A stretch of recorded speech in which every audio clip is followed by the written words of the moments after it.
बिस्मिल्लाहिर्रहमानिर्रहीम, अस्सलाम वालेकुम डियर स्टूडेंट। आज हमारा टॉपिक है अबाउट दी न्यूट्रलाइजेशन रिएक्शन और ये जो 10th क्लास का चैप्टर नंबर 2 में से और फर्स्ट ईयर का ये चैप्टर नंबर 8 में से न्यूट्रलाइजेशन न्यूट्रलाइजेशन किससे निकले? न्यूट्रल से निकले है। न्यूट्रल चीज़ किसको कहते हैं? जो डेली लाइफ में हम न्यूट्रल कहते हैं, उर्दू में न्यूट्रल को कहते हैं तादीली, जो किसी की साइड पर ना हो। जब दो बंदों के दरमियान झगड़ा हो तो जो तीसरा होता है वो क्या होता है? न्यूट्रल होता है। या जब दो टीम्स के दरमियान मैच होता है तो अंपायर जो होता है वो क्या होता है? न्यूट्रल होता है। अंपायर किसी टीम का नुमाइंदा नहीं होता। अंपायर को कहा ही जाता है अंपायर क्या होना चाहिए? न्यूट्रल होना चाहिए। इस तरह जो जज होता है अदालत में वो भी क्या होता है? न्यूट्रल। तो न्यूट्रलाइजेशन कौन सा रिएक्शन जिसमें कोई चीज़ न्यूट्रल होती है? तो कौन सी चीज़ न्यूट्रल है? हमने पढ़ा है लास्ट टाइम हमने पढ़ा था पीएच की स्केल की वैल्यूज कितनी होती है? 1 से लेकर कितने तक होती हैं? 14 तक। उसमें हमने पढ़ा था वो चीज़ें जिनकी पीएच 1 से लेकर कितने तक से होती हैं? 6 तक होती हैं, हम उनको कहते हैं ये एसिड्स हैं। और जिनकी पीएच है वो 8 से लेकर 14 तक होती हैं, हम उसको कहते हैं बेस। लेकिन कुछ चीज़ ऐसी भी होती हैं जी स्टूडेंट जिनकी जो पीएच है वो कितनी होती है? उनकी पीएच कितनी होती है? 7 होती है। ऐसी चीज़ों को हम क्या कहते हैं? न्यूट्रल कहते हैं। तो न्यूट्रलाइजेशन वो रिएक्शन है जिसमें कोई न्यूट्रल चीज़ बनती है। और न्यूट्रल चीज़ कौन सी होती है? न्यूट्रल चीज़ क्या होती हैं? साल्ट्स। क्योंकि केमिकल को आप 3 लिहाज से डिवाइड कर सकते हैं। एक एसिड के लिहाज से कंपाउंड, दूसरे को कुछ बेसिक होते हैं और तीसरे कंपाउंड आपके क्या होते हैं? साल्ट। एसिडिक सब्सटेंस वो होते हैं जिनकी पीएच 1 से लेकर कितने तक होती है? 6 तक होती है। और बेस कौन से सब्सटेंसेस होते हैं जिनकी पीएच 8 से लेकर कितने तक होती है? 14 तक। तो हमारा टॉपिक है न्यूट्रलाइजेशन रिएक्शन। उर्दू में इसको कहते हैं अमले तादील। अमले तादील इसको उर्दू में कहते हैं। तो न्यूट्रलाइजेशन से पहले आपको पता होना चाहिए न्यूट्रल। तो न्यूट्रल कौन सी चीज़ होती है? साल्ट जो होता है वो क्या होते हैं? न्यूट्रल होते हैं। क्योंकि न्यूट्रल इसलिए होते हैं कि जो एसिड होता है वो ब्लू कलर के लेटरस पेपर को क्या करता है? रेड करता है। बेस जो है वो रेड कलर के लेटरस पेपर को क्या करता है? ब्लू करता है। साल्ट जो है इसमें ब्लू कलर का लेटरस पेपर डालेंगे वो ब्लू ही रहेगा, रेड कलर का डालेंगे वो रेड ही रहेगा। तो इसकी पीएच कितनी होती है? 7 होती है। तो इसकी पीएच की बेस पर हम कहते हैं कि जो साल्ट्स होते हैं वो क्या होते हैं? वो न्यूट्रल होते हैं। वो रिएक्शन जिसमें साल्ट बने उस रिएक्शन को क्या कहते हैं? न्यूट्रलाइजेशन कहते हैं। तो न्यूट्रलाइजेशन कौन सा रिएक्शन होता है डी स्टूडेंट? वो रिएक्शन जिसमें क्या बने? साल्ट बने। ज़ाहिर न्यूट्रल चीज़ कौन सी होगी? आपको बता दी। एक चीज़ एसिडिक होते हैं जिनकी पीएच 6 से कम होती है, जिनकी 7 से कम होती है वो एसिडिक होते हैं, 7 से ज़्यादा होती है वो बेसिक होते हैं। तो 7 वाले क्या होते हैं? न्यूट्रल होते हैं। वो रिएक्शन जिसमें न्यूट्रल चीज़ बने उस चीज़ को क्या कहते हैं? Neutralization reaction. और न्यूट्रल चीज़ साल्ट ही नहीं होते बल्कि जो वाटर है, जो प्योर वाटर है वो भी क्या होता है? न्यूट्रल होता है। क्योंकि वाटर की पीएच भी कितनी होती है? साल्ट होती है। तो न्यूट्रलाइजेशन रिएक्शन को हम कैसे डिफाइन करेंगे? वो रिएक्शन जिसमें साल्ट और वाटर प्रोड्यूस होते हैं उस रिएक्शन को क्या कहते हैं? Neutralization reaction. और न्यूट्रलाइजेशन रिएक्शन होता है किसके दरमियान? एसिड और बेस के दरमियान है। तो डी स्टूडेंट वो रिएक्शन जिसमें एसिड एंड बेस क्या होते हैं? आपस में क्या करते हैं? कंबाइन करते हैं। एंड दे फॉर्म एसिड और बेस कंबाइन होते हैं और दे वो क्या बनाते हैं? They form salt and water. वो कंबाइन होकर साल्ट और क्या बनाते हैं? वाटर बनाते हैं। डी स्टूडेंट इस रिएक्शन को क्या कहते हैं? Neutralization reaction. क्योंकि इस रिएक्शन के नतीजे में दो क्या बनती है? न्यूट्रल चीज़ें बनती हैं। साल्ट भी न्यूट्रल चीज़ है, वाटर भी क्या है? न्यूट्रल चीज़ है। तो वो रिएक्शन जिसमें एसिड और बेस मिलकर क्या बनाए? साल्ट और वाटर बनाए उस रिएक्शन को क्या कहते हैं? Neutralization reaction. न्यूट्रलाइजेशन के नतीजे में एसिड अपनी प्रॉपर्टी भी छोड़ देता है, बेस भी अपनी प्रॉपर्टी छोड़ देता है। एसिड की प्रॉपर्टी क्या है? वो ब्लू कलर के लेटरस पेपर को रेड करता है। बेस की क्या प्रॉपर्टी है? वो रेड को ब्लू करती है। एसिड स्किन को जलाता है, बेस जो है वो भी स्किन को कोरेसिव है। लेकिन जब न्यूट्रलाइजेशन रिएक्शन होता है तो एसिड और बेस दोनों अपनी प्रॉपर्टीज क्या कर देते हैं? खो देते हैं। एक नई चीज़ बनती है जिसको क्या कहते हैं? साल्ट और वाटर कहते हैं। आप एग्जांपल आपके पास है एसिड है HCl हाइड्रोक्लोरिक एसिड। आपके पास इसका रिएक्शन करेंगे किसके साथ? NaOH के साथ। ये HCl क्या एसिड है? क्योंकि आपने पढ़ा जो चीज़ हाइड्रोजन आयन दे वो क्या होती है? एसिड होती है। और वो चीज़ जो कि क्या दे? OH आयन दे वो क्या होती है? बेस है। आपके पास HCl और सोडियम हाइड्रोक्साइड दो चीज़ें आपके पास क्या है? मौजूद है। तो डी स्टूडेंट जब ये आपस में रिएक्शन करते हैं तो क्या होगा? एसिड का जो हाइड्रोजन है, एसिड का हाइड्रोजन, एसिड क्या देता होता है? Hydrogen ion. और बेस क्या देते हैं? Hydroxide ion. इसका हाइड्रोजन आयन और इसका हाइड्रोक्साइड आयन दोनों आपस में क्या करते हैं? रिएक्शन करते हैं। तो रिएक्शन करके क्या बनेंगे? इसका H और इसका OH मिलकर क्या बना लेंगे? वाटर बना लेंगे। जो सोडियम आयन है Na+ और Cl- ये सोल्यूशन में क्या रहेंगे? एज सच रहेंगे, यानी आपस में मिलेंगे नहीं बल्कि सोडियम और क्लोराइड किस शक्ल में रहेंगे? आयन की शक्ल में रहेंगे। यानी जब आप एसिड और बेस का रिएक्शन करते हैं तो एसिड का जो हाइड्रोजन है वो रिएक्शन करता है किसके साथ? बेस के OH के साथ। तो एसिड और बेस में इसका H इसका OH मिलकर क्या बना लेंगे? वाटर। अभी इसका जो Na+ है वो और इसका क्लोराइड आयन है ये सोल्यूशन में एज सच रहेंगे, यानी आपस में मिलेंगे नहीं। ये मिलकर NaCl नहीं बनाएंगे बल्कि क्या रहेंगे? एज सच रहेंगे, यानी ऐसे ही रहेंगे, आयंस की फॉर्म में रहेंगे। ऐसे आयंस देखें इन दोनों ने H और OH ने आपस में क्या कर दिया? रिएक्शन कर दिया। लेकिन Na और Cl जो है रिएक्शन में क्या है? वैसे ही मौजूद है। ऐसे आयंस को डी स्टूडेंट कहते हैं स्पेक्टेटर आयन। और ये बहुत इंपॉर्टेंट क्वेश्चन है, स्पेक्टेटर आयन किसे कहते हैं, बहुत इंपॉर्टेंट क्वेश्चन है कि जब आप एसिड और बेस का रिएक्शन होता है तो एसिड का हाइड्रोजन बेस के हाइड्रोक्साइड आयन के साथ रिएक्शन करके क्या बनाता है, वाटर बनाता है। लेकिन जो सोडियम आयन है इसका और इसका जो क्लोराइड आयन है वो आपस में रिएक्शन नहीं करते हैं, वो एज सच कहाँ रहते हैं, सॉल्यूशन में पड़े रहते हैं। इनको कहते हैं स्पेक्टेटर आयन। स्पेक्टेटर उर्दू में स्पेक्टेटर को कहते हैं तमाशाई। जिस तरह क्रिकेट मैच हो रहा होता है तो 22 जो प्लेयर्स होते हैं वो ग्राउंड में होते हैं, बल्कि 22 भी नहीं होते, जो बैटिंग वाली टीम है उसके 2 प्लेयर होते हैं, बॉलिंग वाली टीम के 13 प्लेयर खेल रहे होते हैं, बाकी जो लोग देखने वाले होते हैं उनको हम क्या कहते हैं, तमाशाई। इस तरह यहाँ पर भी इस रिएक्शन में हाइड्रोजन और हाइड्रोक्साइड आपस में क्या कर रहे हैं, रिएक्शन कर रहे हैं। लेकिन सोडियम और क्लोरीन जो है वो क्या रहते हैं, वो रिएक्शन नहीं करते, बल्कि आयंस की फॉर्म में रिएक्शन में क्या रहते हैं, मौजूद रहते हैं। इस वजह से हम इनको कहते हैं कौन से आयंस, स्पेक्टेटर्स आयंस कहते हैं। और ये बहुत इंपॉर्टेंट क्वेश्चन है, किसके अंदर आता है, न्यूट्रलाइजेशन रिएक्शन के दौरान आता है। तो डियर स्टूडेंट, न्यूट्रलाइजेशन रिएक्शन वो है जिसमें एसिड का क्या होता है, हाइड्रोजन और बेस का हाइड्रोक्साइड आपस में मिलकर क्या बनाए, वाटर बनाए। सही proper definition, reaction in which the hydrogen of acid and hydroxide of base react and they form water is called neutralization reaction. तो वैसे कुछ बुक्स में इस तरह भी लिखा होता है, बास बुक्स में क्या होता है, यहाँ पर तो इस तरह भी लिख सकते हैं, लेकिन बास बुक्स में इस तरह होता है डी स्टूडेंट, इस तरह लिखा जाता है HCl और NaOH का क्या करते हैं, रिएक्शन करते हैं। बास दफ़ा इस तरह लिखा होता है, इसका H और इसका OH में तो क्या बना लेते हैं, वाटर बना लेते हैं। और बास बुक्स में क्या होता है, Na और Cl को मिलाकर क्या लिखा जाता है, NaCl लिखा जाता है। जरिए उसमें कहते हैं, बास बुक्स में लिखा होता है कि Na और Cl मिलकर क्या बना लेते हैं, NaCl बनाते हैं। जबकि NaCl नहीं बनता, बल्कि सोडियम और क्लोराइड अलग अलग रहते हैं, आपस में मिलते नहीं हैं। तो इस तरह भी हो सकता है, इस तरह भी हो सकता है। अगर ये वाला रिएक्शन लिखते हैं तो फिर क्या बनता है, न्यूट्रलाइजेशन की डेफिनेशन क्या है, वो रिएक्शन जिसमें एसिड और बेस, ये क्या चीज़ है, एसिड है, और ये क्या चीज़ है, बेस, जिसमें एसिड और बेस मिलते हैं वो क्या बनाते हैं, वाटर और क्या बनाते हैं, साल्ट बनाए। उस रिएक्शन को क्या कहते हैं, न्यूट्रलाइजेशन रिएक्शन। अगर हम इनको कंबाइन नहीं करते तो फिर क्या कहेंगे, वो रिएक्शन जिसमें एसिड का हाइड्रोजन और बेस का OH मिलकर क्या बनाए, वाटर बनाए, और बाकी आयन स्पेक्टेटर आयन के तौर पर मौजूद रहे। इस रिएक्शन को भी क्या कहते हैं, न्यूट्रलाइजेशन रिएक्शन कहते हैं। ठीक हो गया डी स्टूडेंट। तो यानी न्यूट्रलाइजेशन रिएक्शन आप ऐसे कह सकते हैं, वो रिएक्शन जिसमें एसिड से क्या आया, हाइड्रोजन आया है, और बेस से क्या आया है, OH आया है। इसका H प्लस इसका OH माइनस आपस में मिलेंगे, ये क्या बना लेंगे, वाटर बना लेंगे। वो रिएक्शन जिसमें एसिड का हाइड्रोजन और बेस का हाइड्रोक्साइड आयन आपस में मिलेंगे और क्या बनाते हैं, वाटर बनाते हैं। तो इसलिए इस रिएक्शन क्या कहते हैं, न्यूट्रलाइजेशन रिएक्शन कहते हैं। ठीक हो गया डी स्टूडेंट। और न्यूट्रलाइजेशन रिएक्शन जब भी याद रखें, आप प्रैक्टिकली रिएक्शन करें, आपके कोर्स में भी है, मेट्रिक क्लास के कोर्स में भी है, आप एसिड और बेस का आपस में क्या करें, रिएक्शन करें। तो एसिड और बेस का जब भी रिएक्शन होगा, इस रिएक्शन के दौरान हीट क्या होती है, रिलीज होती है। तो न्यूट्रलाइजेशन के दौरान जो हीट रिलीज होती है, इस हीट को क्या कहते हैं, हीट ऑफ न्यूट्रलाइजेशन। क्या कहते हैं, हीट ऑफ न्यूट्रलाइजेशन। मैं आपको बताऊं, आप प्रैक्टिकल करना चाहते हैं, आप क्या करें, बीकर लें, बीकर के अंदर आप लें सोडियम हाइड्रोक्साइड, इसका सोल्यूशन ये आपका प्रैक्टिकल है। सोडियम हाइड्रोक्साइड का सोल्यूशन लें, ये तो सॉलिड फॉर्म में होता है, तो इसका आप क्या लेंगे, AKO का मतलब क्या है, इसका सोल्यूशन लें। इधर थर्मोमीटर रखें, थर्मोमीटर रखें, थर्मोमीटर रखा आपने, थर्मोमीटर ने आपको बताया सोडियम हाइड्रोक्साइड का टेम्परेचर कितना है, 20 डिग्री सेंटीग्रेड। आप क्या करें, इसके अंदर आप डालें क्या चीज़, HCl का सोल्यूशन। जब HCl इसके अंदर डालेंगे, रिएक्शन करेंगे, ये आपका बीकर इतना गर्म हो जाएगा कि आप इसको पकड़ नहीं सकेंगे। इसका टेम्परेचर 20 से बढ़कर तकरीबन 80 डिग्री सेंटीग्रेड, 70 डिग्री सेंटीग्रेड हो जाएगा। तो क्यों हो जाएगा, इस आपने हीट नहीं किया, सिर्फ एसिड और बेस जब भी रिएक्शन करेंगे तो इस रिएक्शन के दौरान क्या होती है, हीट रिलीज होती है। हीट रिलीज होने के नतीजे में आपका जो टेम्परेचर है वो 20 से जम करके कितने चला जाएगा, 80 हो जाएगा। तो इतना टेम्परेचर क्यों बढ़ा है, जिस तरह आपने देखा ना डेली लाइफ में, आप चूना लें, चूने को पानी के अंदर डालें तो क्या होता है, चूने को जब आप पानी के अंदर डालते हैं तो चूना क्या हो जाता है, गर्म हो जाता है, इतना गर्म हो जाता है आप उसको पकड़ नहीं सकते।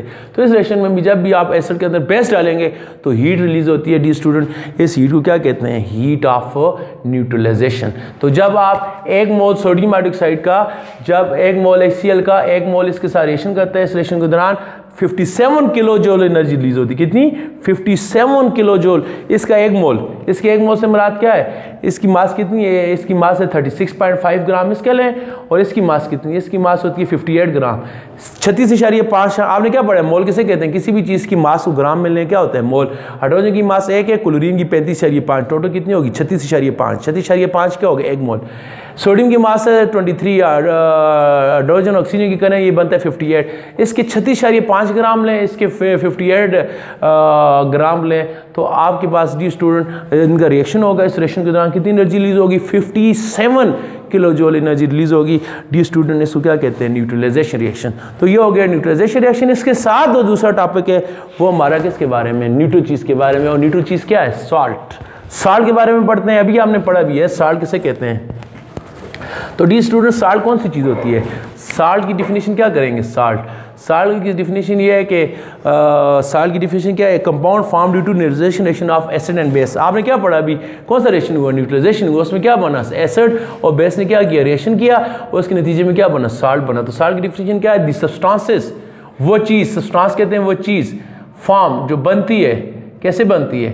By reaction of acid and base. वो चीज़ जो एसिड और बेस के रिएक्शन के नतीजे में बनती है डी स्टूडेंट, उस चीज़ को क्या कहते हैं? सॉल्ट कहते हैं। वो चीज़ जो एसिड और बेस के रिएक्शन के नतीजे में बनती है उस चीज़ को क्या कहते हैं? सॉल्ट कहते हैं। और सॉल्ट की जो पीएच होती है वो कितनी होती है? 7। पक्की कितनी होती है? 7 होती है। ना 7 से ऊपर और ना 7 से क्या होती है? नीचे होती है। और डी स्टूडेंट सॉल्ट की आपको पहचान बताऊँ। हम समझते हैं सॉल्ट को उर्दू में क्या कहते हैं? नमक। और सार्स को क्या कहते हैं? नमकियात। हम समझते हैं कि क्या समझते हैं हम समझते हैं नमक वही है जो हम खाते हैं। कौन सा? NaCl।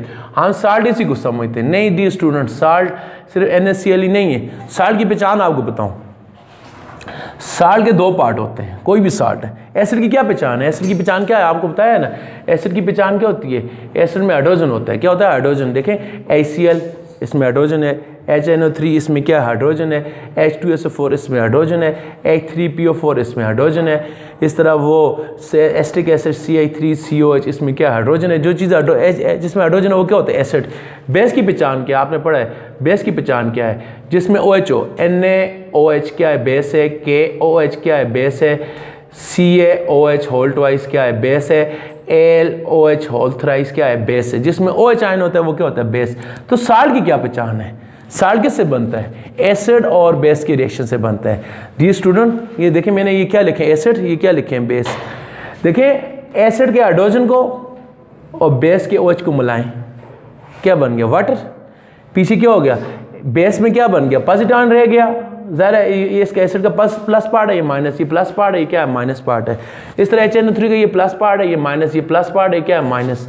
डी स्टूडेंट जब रिएक्शन होगा एसिड और बेस के दरमियान तो एसिड का हाइड्रोजन क्या करता है? बेस के किसके साथ रिएक्शन करता है? OH के साथ। ये तो वाटर बना लेगा। पीछे बेस से क्या चीज़ बन गई? बेस में क्या रह गया? Positive charge. क्या है? ये मेटल है और ये नेगेटिव चार्ज क्या है? रेडिकल। ये मिलेंगे, क्या बन गया? NaCl। NaCl क्या चीज़ है? साल्ट है। अभी इसको देखें, इसका H+, इसके OH- का आदमी, ये तो क्या बन गया? वाटर बन गया। पीछे इसका जो प्लस आयन है कौन सा है? Potassium ion. इसके NO3 है, ये मिलेगा, ये भी क्या है? साल्ट है। फिर इसको देखें, इसका प्लस, इसके एसिड का जब हाइड्रोजन बेस के OH के साथ मिलेगा, ये क्या बना लेगा? वाटर। इधर क्या बच गया? कैल्शियम।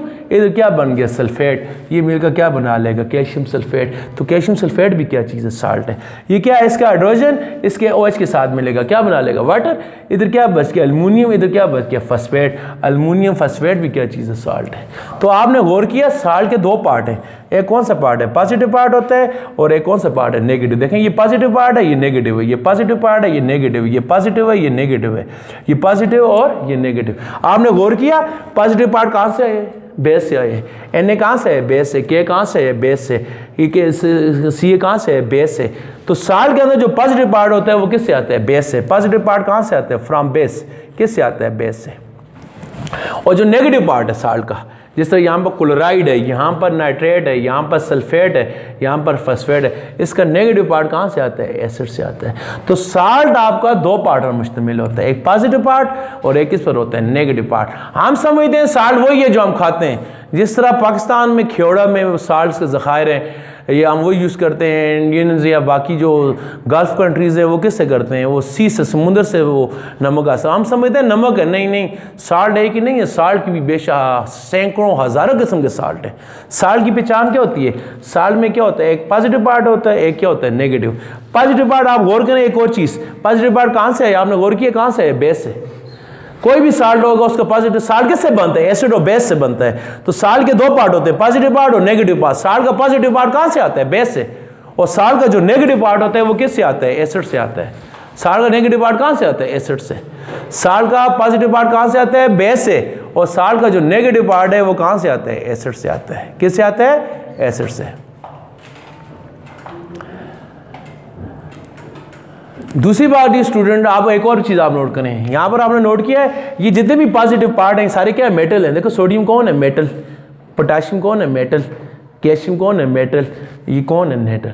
तो साल्ट की डिफिनीशन, साल्ट की पहचान क्या है? साल्ट के दो पार्ट होते हैं, पॉजिटिव पार्ट, एक क्या होता है? Negative part. Positive part mostly कौन होते हैं? मेटल्स। देखें आपको मैं बताऊं साल्ट मेटल्स, आपके पास फेमस मेटल कौन है? लिथियम, सोडियम, कौन सा चार्ज है? प्लस।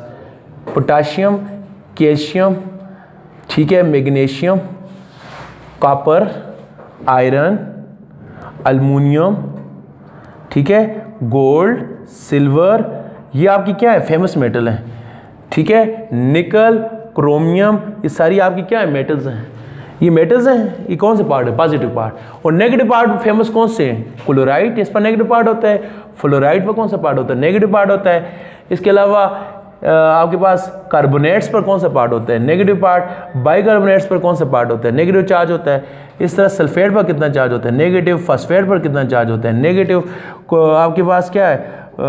फॉस्फेट, नाइट्रेट्स हैं, नाइट्रेट पर भी कौन सा चार्ज होता है? नेगेटिव। ये आपके पास कौन से रेड, इनको कहते हैं पॉजिटिव आयन। ये कौन से हैं? Positive ion. क्या है? ये सारे पॉजिटिव क्या आयन है? अकेले एटम। आयन किसे कहते हैं? जब कोई एटम इलेक्ट्रॉन देता है उस पर कौन सा चार्ज आता है? पॉजिटिव। ये क्या आयन है? ये सारे आयन हैं। और ये पॉजिटिव आयन आपने देखा ये सारे कौन से हैं? सारे क्या है? मेटल्स हैं।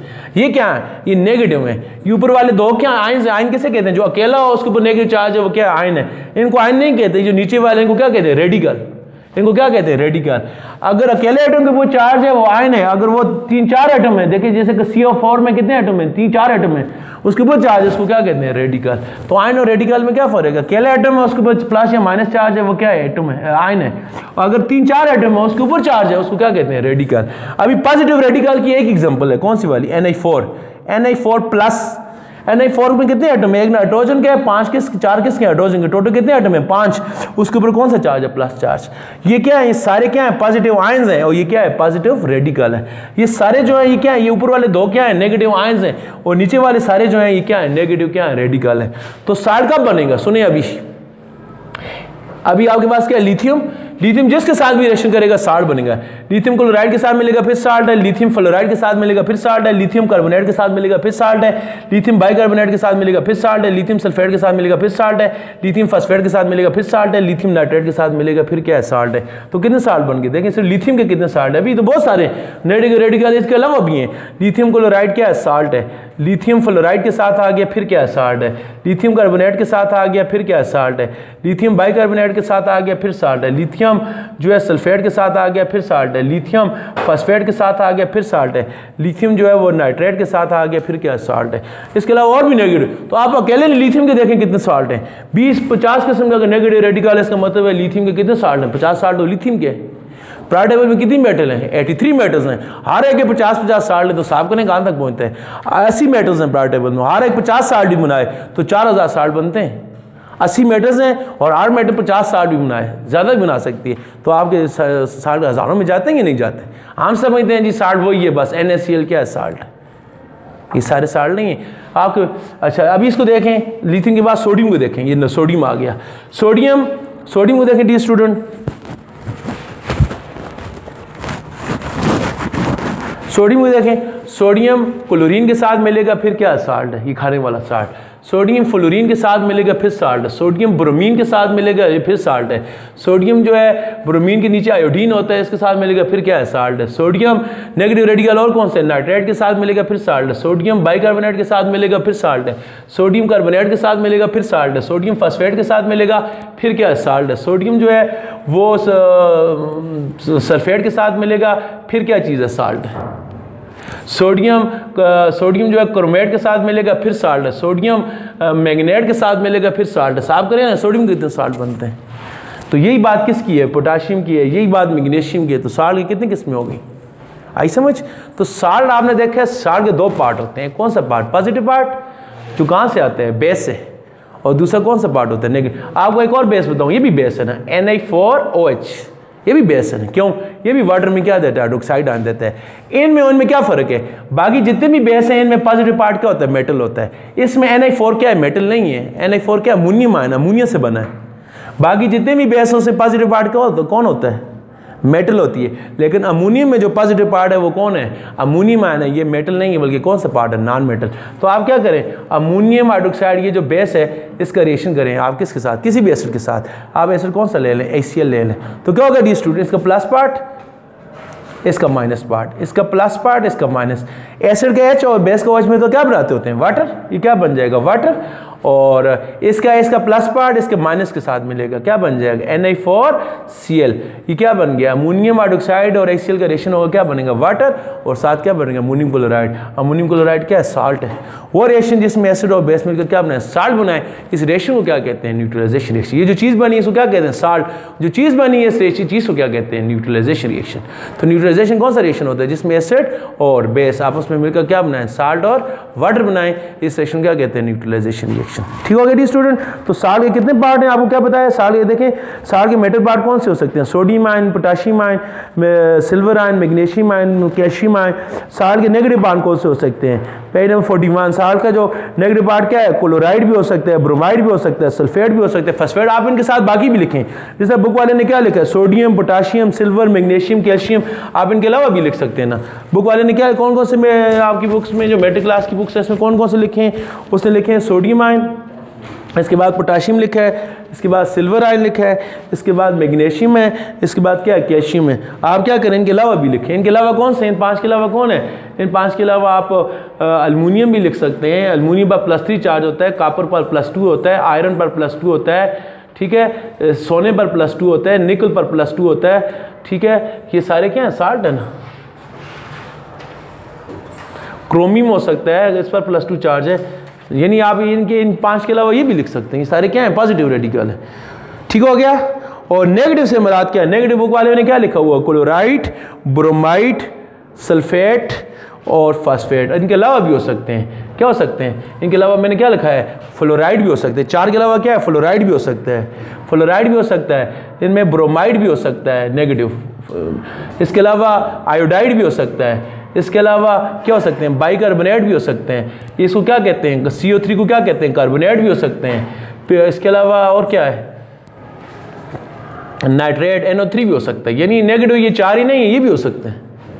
तो इन कोई भी पॉजिटिव इन किसी भी नेगेटिव के साथ मिलेगा वो क्या बन जाएगा? साल्ट।